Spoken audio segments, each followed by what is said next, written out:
In this video, I'm going to share with you a negotiating hack that took me 8 years to learn, and I promise you it's not a joke. This actually took me 8 years to learn, and if you stay to the end, I promise you this is going to blow your mind. So there's a super famous book that changed my life, and it was written in the 1930s, and the name of the book was How to Win Friends and Influence People by Dale Carnegie. Some of you guys may have heard of the book. I strongly suggest reading the book, and this book changed my life so much I actually got it tattooed on my leg. It's not a joke. I did.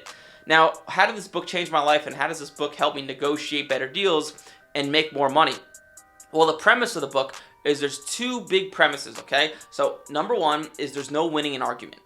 Number two is people buy from people who they like, okay? So, let's get into what these things mean. So, there's no winning an argument. So, let's say we're arguing, me and you, the person watching this video, we're arguing what 2 plus 2 is. I'm saying 2 plus 2 is 4. You're saying 2 plus 2 is 3. Obviously, I'm right. But Dale Carnegie says there's no winning an argument. Even if I prove you wrong and I show you that 2 plus 2 is 4, you are only going to be pissed off at me and resent me, which means I did not win the argument, because now you resent me and you're not doing me any favors, and now you're pissed off at me, right? So even though I won the argument, I lost the argument. Some of you guys who are married might relate to this, right? You may have proved your wife wrong, but now she's pissed off at you for the next 3 days, even though you were right in the argument, okay? And if you lose the argument and you're wrong, well, you lost the argument. And Dale Carnegie has a very good example from this, and I'll kind of go over it in like 60 seconds. So basically what he does is he was renting out a hotel, a convention center.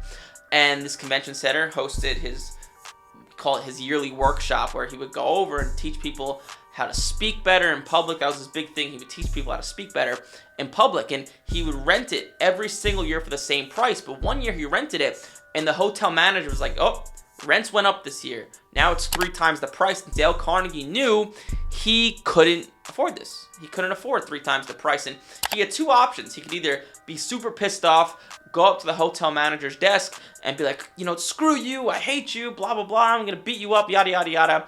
Or he could try to reason with the person. Now, Dale Carnegie knew people only care about themselves, right? That's something you have to realize. People only care about themselves, and if he went up and started yelling at the hotel manager, that would not accomplish what he was looking to do, which was get the rent decreased.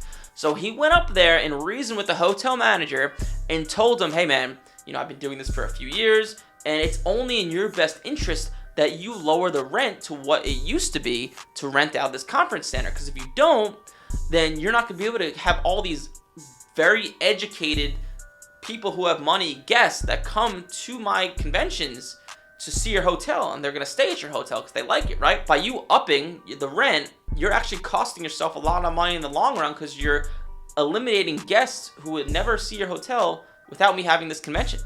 And the hotel manager was like, oh wow, you're actually right. And he ended up lowering the rent. Okay, why did Dale Carnegie do that? Because he knew people only care about themselves, and there's no winning an argument even if he proves the hotel manager wrong. The hotel manager is only looking out for his best interest. He wants to make money. And that's exactly what Dale Carnegie did. He came from his perspective and said, you know what? What does the hotel manager want? Let me give him what he wants. And at the end, both people were happy. Dale Carnegie got to have his convention there. Hotel manager was happy as well. So that is the big moral of the story. And the second moral of the story is people buy from who they like. People will buy something that doesn't make sense just because they like the person who they're buying from, right? I don't know if you guys ever experienced this. It's a lot easier to buy from a car salesperson who's actually friendly and genuine rather than the one who's just trying to take your money, right? It's pretty simple. So knowing these 2 things, how does this relate to sports cards? Well, I, and people who are watching this video who have known me for a long time can attest to this. I used to be a complete asshole when it came to buying and selling sports cards.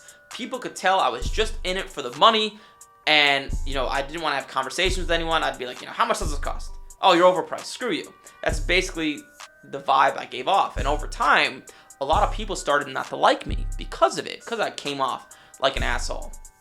Now, after reading this book, I discovered that's not the best way to do business. Why? Because you're not going to get better deals, number 1. And number 2, it's just the wrong way to go about talking to other individuals. So instead of when you're going out there and buying and selling sports cards, just trying to get the best price possible, have a conversation with the person. From this state, I've been there, you know, how do you like it? I didn't really like it, you know. Actually have a conversation with the person and create a connection. One, you're gonna get better deals and you're actually gonna make more money in the long run. And number two, it's just the right thing to do. Okay, and it took me years and years to understand this. And because of it, because I was in sports cards for so long, I was such a dick for so long, there's so many people that do not like me in sports cards because of it, because I just came off like a dick and I was just there for the money. And yeah, I love to make money, but you want to connect with people as well. And the last thing is, I'll share a story that hopefully will relate to sports cards, and you guys related to sports cards as well. So the other day, I was buying a set of golf clubs, and I promise this is going to relate back to sports cards. So I was buying a set of golf clubs, and I found the person on eBay. It was for local pickup. I met the guy 30 minutes away. He told me to meet him at a Dunkin' Donuts parking lot, and it was a really good deal. It was about $2,000 on golf clubs. He was giving to me for $600.